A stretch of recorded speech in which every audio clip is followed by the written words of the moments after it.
How you doing, guys? Super excited for this one. This one is a follow-up video from a little while ago. We did a little brief overlook of a few of my custom blasters. I know you guys have been hanging out to see my special red one with a more in-depth review and shooting and all the rest of it. Well guys, this is the day. I'm super chuffed to bring you guys my super modded, this is one of my favorites, guys. Check this beast out. This is the red one right here. Look at this thing, guys. I've got the Ozgel barrel fitted in here. This thing is an absolute beast of a blaster. You put all your gels in the bottom here, you feed that straight in. This thing has even got 2 speeds. Check this out. That's your first one, but check this out, guys. This is like your 18 volts here, right up. Oh, that is a beast. Nah, just playing, guys.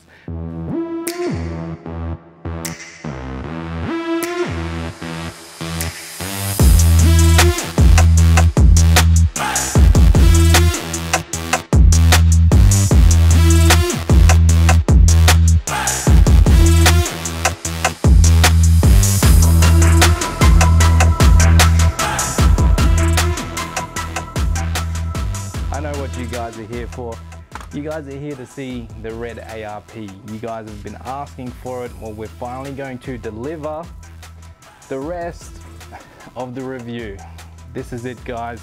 The one you're here for, the ARP DSG. Let's go through this blaster, take it over to the range, shoot it, show you what's inside, show you how this thing goes. Follow along. I'm Lee in the House of Lee and Moray Field M4A1 gel blaster in the Mega Store. Let's get into it, guys.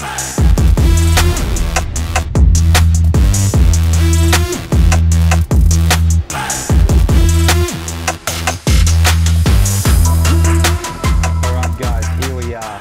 With this blaster here, there is no unboxing as this is a pre-built modified blaster.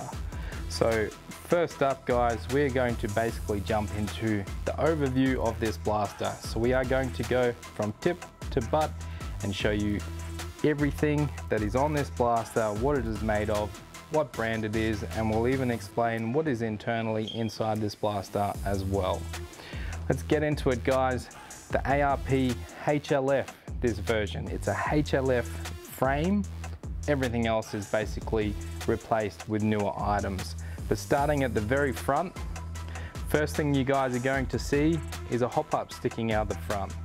This hop-up here is actually a DKJ8 hop-up. One of my favorite hop-ups. I know a lot of guys think that they're old. I love this hop-up. It's one of the best hop-ups in my opinion. Alright guys, straight behind that, you're gonna see this shiny looking hop-up holder. This here is actually one of my own branded Primal hop-up holders, or outer barrel Gucci kits we'll be calling them. It is machined from steel. Yeah, one of my own. Alright guys, we'll move on. Next thing you're going to see is a Surefire torch with a pressure pad. Torch on the right hand side, pressure pad on the left. Works beautifully for myself. Right where my thumb sits, I usually C-clamp sitting right on top of the front handguard, but that is perfect for CQB, coming around corners and just hitting that torch. Awesome piece of kit there. Alright guys, underneath I've got a red anodized grip. As you just saw before, I do like to C-clamp, so that grip is perfect for my hand and placement there to give my thumb perfect positioning on the torch. From there, we are running a nylon handguard. I have opted for less weight with this blaster. So the front handguard is actually nylon. The upper side here is an EOTech red anodized style, but I will be honest guys, when I do run this blaster on the field, I actually do remove the sight. I do take the sight off, and this is how you will see myself running around the field. I do like to get right down low onto the top of my blaster, and I do find that the sights look awesome when you hang them on the wall, but when you actually start playing, I get rid of it and just run with the iron sights. Alright guys, moving on from there, As stated before, HLF receiver, so this one is nylon upper, nylon lower. In the receiver itself, I have replaced the forward assist button for a Retro Arms red style button, so that's CNC steel. If we move down, you'll be able to see the red Retro Arms trigger as well, chilling in the bottom there. I have adjusted this one also to make it nice and snappy for the MOSFET inside, but we'll get into the internals later. Spinning the receiver around, we're going to see the forward assist, or what is it, bolt lockout lever here on the side is a Retro Arms red as well. We also do have a Retro Arms red fire selector. I have also spent some time with this receiver and actually coloured in the little safety, semi and full auto positions on the receiver, and I did put some white in the front just because I was bored, to be honest guys, trying to put a little bit more Gucci swag onto the blaster. Moving on from there guys, standard rear buttstock. Yeah, all nylon assembly with your metal rails. So I do have the little Thor's trinket hanging off the back of my blaster here, and if you guys didn't know, I do have Norse or Viking heritage streaming through my genes or my blood, if you can't tell by these solid forearms right here at the front. Just joking, but definitely am Viking through heritage. Alright guys, let's move on. We do have standard lower grip. I have modified this one as I do have a billet gearbox inside, so I just wanted to make sure there was no interference with the handle to the receiver, as when you run DSG setups there is a lot of stress going through your pinion to bevel, and making sure that is absolutely spot on was something I wasn't messing around with. I did do this one a little bit rough, so there is a bit of a gap there, but it was for myself, so I wasn't too worried.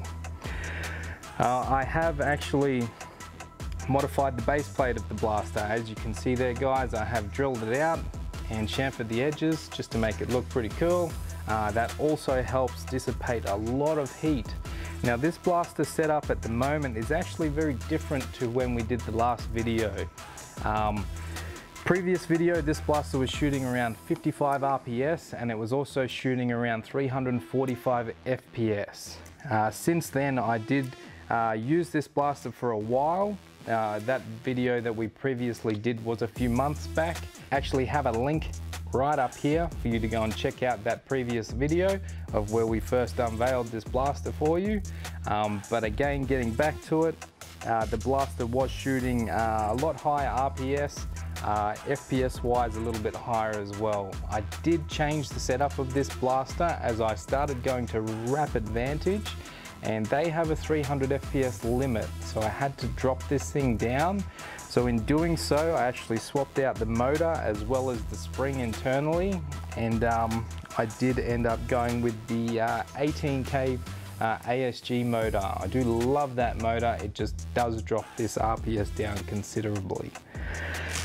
But moving on guys, we have the Punisher style dust cover. This is aluminium. Standard magazine, modified mag motor internally. I am running the Chi-Hi mag motor that we do sell in store. They're only $5 each. They'll get your standard mags shooting anywhere from that 30 RPS right through to around that 50 RPS.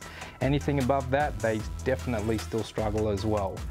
But in reality guys, if you have a 50 RPS blaster, you are not going to be sitting on the trigger all day long, as you will bring your maintenance levels through the roof. So just keep that in mind. Alright, I will start to dive into the internals guys of this blaster. This blaster is running a metal style well T-piece. It's running a billet MK gearbox V2, not the 98, so it's a V2 style. It is running a one-piece cylinder and nozzle setup, an SHS. It is running an SHS piston, SHS piston head. It is running an ASG spring. I'm running the 170 style equal length spring, not the unequal, the equal length spring. I'm running a set of 16:1 SHS gears. I'm running a Leviathan MOSFET. I think they are Fighting Bro shims. SHS anti-reverse latch with this normal SHS spring from the shop here.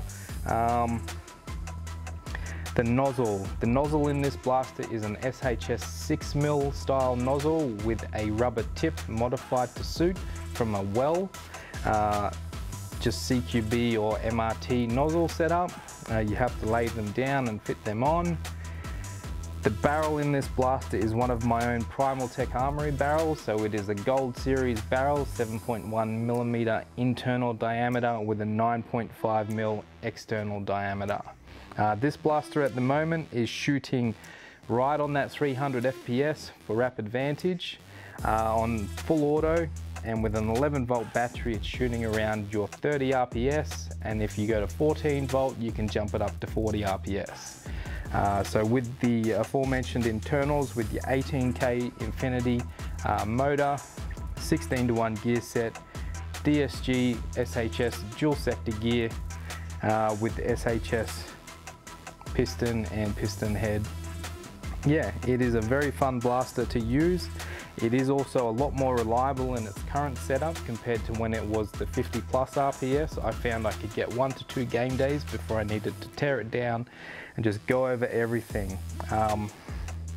That is just where I currently am with building the DSGs. They are high maintenance, and for myself, I like to make sure that I get it before they fail, not let it smash to pieces and then try and rebuild it.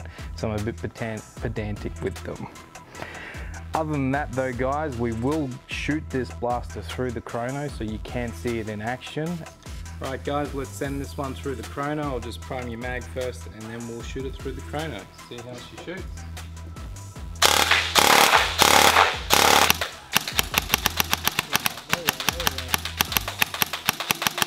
And we will also take it onto the field and give you a little bit of an accuracy test with it.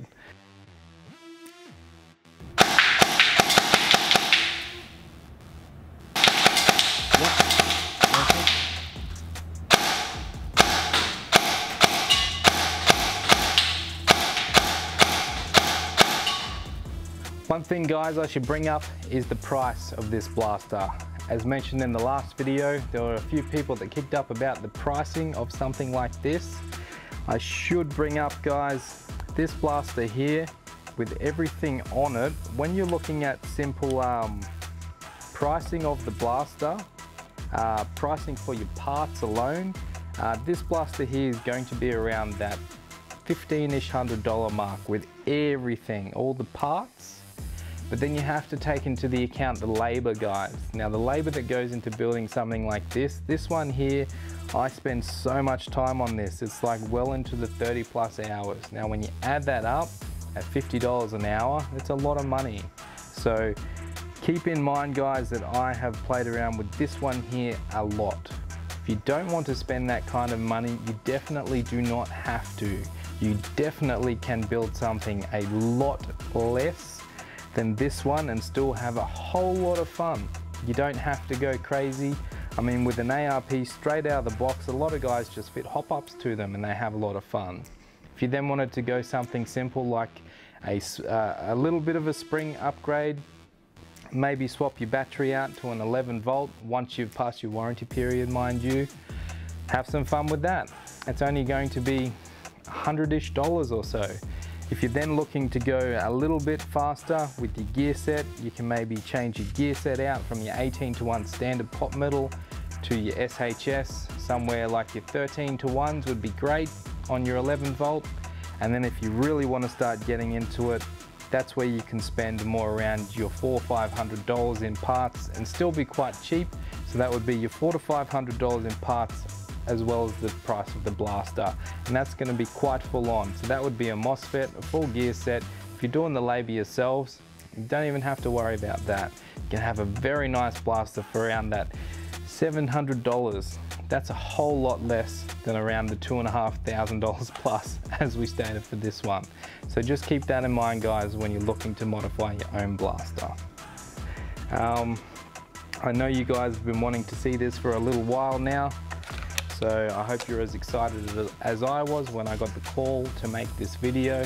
So yeah, I hope you have enjoyed this blaster, guys. It is definitely one of my favorites. I do not use this blaster anywhere near as much as I should. It is very, very cool on the CQB fields. I mean, this blaster, you're really going to use it at Speedsoft Australia, Rapid Vantage, Urban Gel Ball, those really close corner kind of games. Get around the corner, pop up, and blind somebody as you light them up. It is a lot of fun, a lot of fun. Otherwise, guys, that is basically it for this blaster for myself, other than letting you know that I run this blaster on Ultras or AT Whites. They seem to be the best gels for this blaster. I mentioned before I run on 11 volt or 14 volt. It gets me nice and accurate to around that 30 meter mark, which is all I need the blaster for. And other than that, I suppose I should quickly go over one of the main things I like to talk about in all my videos, and that is to stop and think. Whenever you use a gel blaster, please use your common sense. Always use your eye protection whenever you're playing with a blaster, and always make sure that you cover your blasters when going to and from the fields, to and from your mate's house, anywhere where you step out of your house. Please use your common sense. So stop and think. Other than that, guys, I hope you've enjoyed this video. I've enjoyed bringing this to you guys to tell you a little bit more about this blaster right here, and we look forward to seeing you on the next one when we go through something else of mine that has been modified. Have a look on the wall, tell me what you'd like to see. I do have a lot more blasters that I will actually slowly introduce to you guys over time, and just let me know which ones you would like to see in a full review, shooting, and all the rest of it. Thanks for tuning in, guys. My name is Lee, in the House of Lee for M4A1GelBlaster.com. Go and check out the website. Check us out on YouTube, Facebook, Instagram. Definitely like, hit the bell for all the notifications. Make sure you leave your comments. We'll see you in the next video. Cheers.